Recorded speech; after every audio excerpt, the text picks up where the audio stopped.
In this video, I'm going to show you how I use my Kindle, an AI tool, and a bit of hacking to become a better writer. I guarantee that there's something in this video you've never thought of before, and if you put it into practice, it will help you become a better writer. So let's start with the Kindle. The first Kindle came out in 2007, and it looked like this, which reminds me of one of those old Atari systems from the 80s.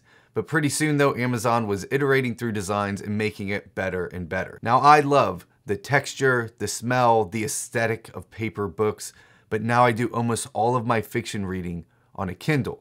Now there's reasons for that are pretty common, like it's easy to travel with. I can pick it up on my phone if I'm waiting in line somewhere and then pick it back up on my Kindle. I can read with one hand instead of two, and that's just easier in places like the bed. Now there's another big reason I love to read on the Kindle, and that's all about highlighting and taking notes. Let me show you how I do this. Okay, I've got my Kindle here in its pretty yellow case. And we're gonna open it up and I'm gonna pull up one of my books. And we're gonna take a look at one of my favorite books of all time, The Shadow of the Wind by Carlos Ruiz Zafón.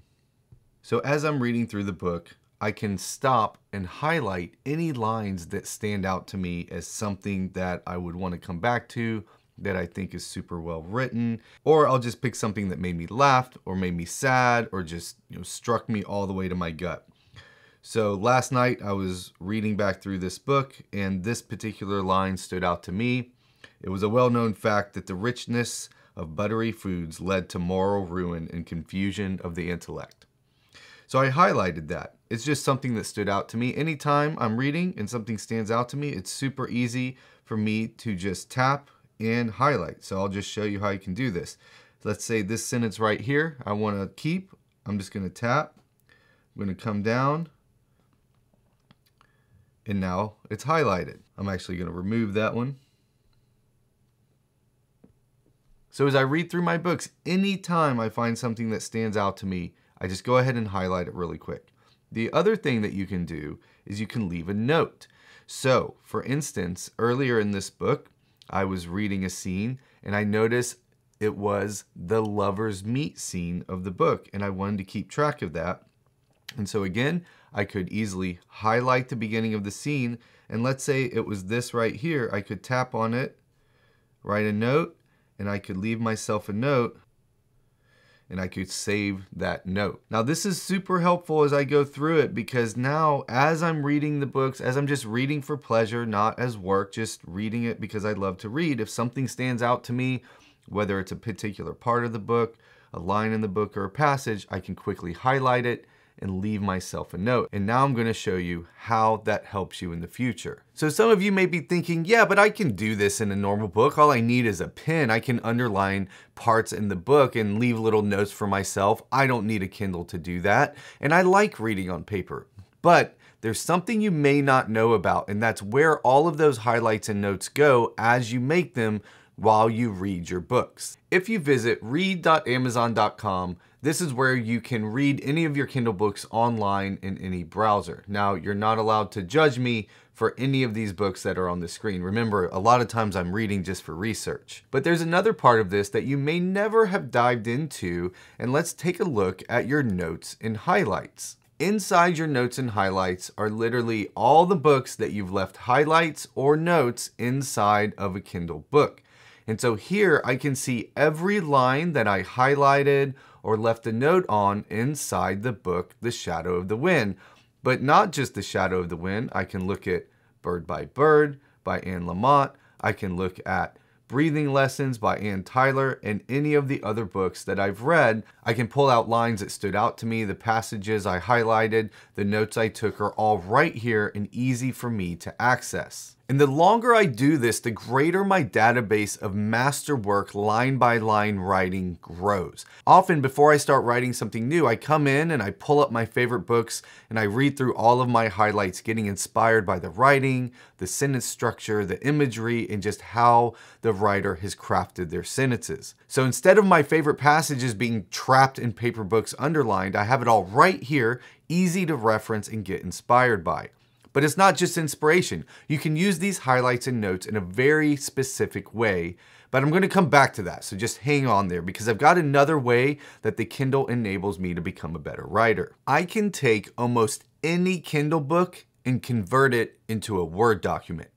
Now, this is definitely against Amazon's guidelines and agreements, so of course, I would never actually do this, and I wouldn't encourage you to do it either. But if I did want to do it, I would use 3 pieces of software. First, an old version of Kindle for Mac. Second, ePubber Ultimate. It's this software package you can buy online. And third, an old version of Calibrate. And I would download all of these onto my computer, and I would use the old version of Kindle for a Mac to download Kindle files onto my computer. I would use ePubber Ultimate to remove the DRM that keeps me from doing whatever I want with the files. And then I would use Calibrate to convert those files into Word documents. And those links are down in the description if you're interested in that, along with a walkthrough of how you might go about doing something like this. Now, if I did do this, which of course I wouldn't, then I would be able to analyze the books way easier. I could go through it, highlight the inciting incident, the turning point, the crisis, the climax, the resolution. I could keep track of how long the chapters are. I could tag the obligatory moments in books like the lovers meet scenes and the hero at the mercy of the villain. I could track the objects of desires of all of the characters, and I could do this way easier because I would have it in a Word document that makes it easy to do all of these different things and is definitely not something you can do on a Kindle. Now, one more note here, in case you decide to do this, which of course I wouldn't, and of course you wouldn't, but let's say you wanted to give it a try, please just abide by 2 rules. Number 1, always pay full price for the Kindle edition of the book. You want to make sure the author actually gets paid. And number 2, don't ever share the file with anyone, but definitely don't put it online where people could access it. We don't want to make it easy to pirate the book. We're just doing this for our own edification, becoming better as a writer and making it easy to study a book. So Kindle allows me to keep track of my favorite parts in a book, and I can use it to turn books into Word documents that makes it way easier to study and analyze.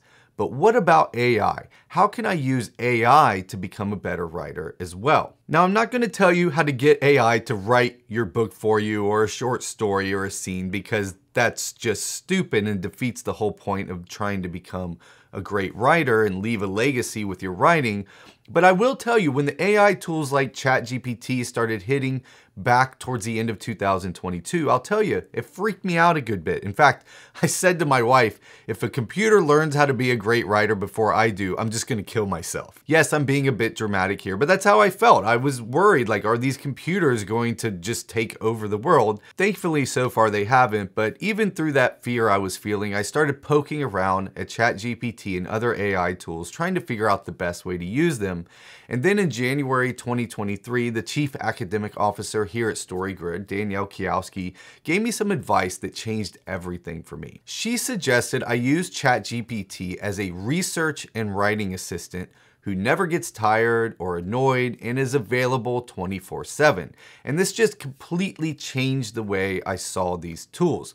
Because when you get an assistant's help, you don't assume everything they bring you is correct or true or publishable, but it is helpful to have someone that can go research for you, can help you brainstorm, you can bounce ideas off of, and this somebody is never going to judge you or get mad at you or get tired of you, at least so far until the robots take over. So I want to show you how I use ChatGPT in my writing. Now I'm going to give you a few different ways I use this tool, but remember, I'm always just thinking of it as a great assistant for my research and my writing, and under that is all kinds of different things you can do. So one of the first things I use it for is, what's that word? What's that word? It's when you're trying to think of a word, but you can't quite put your hand on it. So it could be something like this. I'm trying to think of a word like condescending, but nicer. You might be thinking of a word like patronizing. If you're looking for a term with a positive connotation, consider supportive or encouraging. And then I can say, give me 10 more options. And it'll give me 10 more options of words that might be like condescending, but nicer.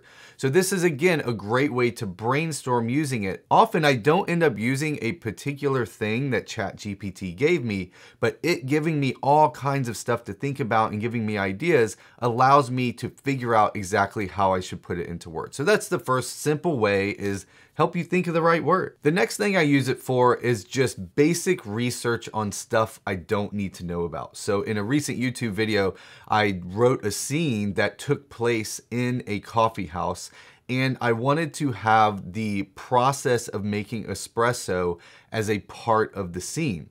Well, I've never worked in a coffee house. I don't make espresso. I don't know how this works. And so I asked ChatGPT. So it's as simple as just asking, what are the steps and process of making a latte in a coffee shop? Great, now I have all the different steps that I would need to know in order to make an espresso, a latte in a coffee shop. Now, you can do this for anything. Let's say your characters are going to Denmark and they're traveling to Denmark and you just need to know how much that is going to cost or different options for that. You can ask ChatGPT. If you need to know when the first Tesla came out, you can ask ChatGPT. If you need just ideas for something, you can ask ChatGPT. You can even ask ChatGPT, what are 8 different ways I could travel uptown to downtown Manhattan? So if you have a character that is trying to get from uptown Manhattan to downtown Manhattan, but you're trying to think of all the different ways they could go about doing that, that's another way you could use ChatGPT. While I'm writing or while I'm working, I keep ChatGPT open all the time and I use it constantly. In fact, I've used it 3 times so far in this video script alone, not counting the times you just saw. And it's hard to overemphasize what a huge help this is. Imagine 30 years ago, you were trying to write a scene where you needed to know how to make a latte and you had no idea how to do it. Well, you'd actually have to get up from the typewriter, get in your car, and go drive somewhere and try to get somebody to show you how to do it at a coffee shop. And that's something that you could figure out. That one's easy. What if you need to know the basics of taking care of tigers on reserves in Africa? That one might be harder, but ChatGPT can help with that and a zillion other things. Because oftentimes we don't need to be subject matter experts on something in order to put it in our book. We just have to be familiar enough with it so that it rings true in our prose. So now let's pop back to all those passages that we highlighted on the Kindle and see how we can use those with ChatGPT to become a better writer. So I've got my highlights from The Shadow of the Wind up here, and I'm just going to highlight all of them. Going to copy them. So I'm going to come into ChatGPT, and one of the things that it's really good at besides just giving you information is if you give it some data, it can give you feedback on that data and it can help you learn from that data. So I'm going to paste in all of my notes here and I'm going to tell it, these are my favorite passages from the book, The Shadow of the Wind by Carlos Ruiz Zafón. What are some things as a writer I can learn from these passages? So it gives me all kinds of feedback on the type of writing that Zafón is good at. And I can ask it a question like, imagine you were teaching a writing class on The Shadow of the Wind. In these passages, what might you teach people? So it gives us lots of things to teach about from those passages. So again, we can ask questions of the writing that we just shared with ChatGPT. But let's say we really like this type of writing and we would like to read some other things that are similar. We could ask that as well. What other book should I read that has similar style and tone to The Shadow of the Wind?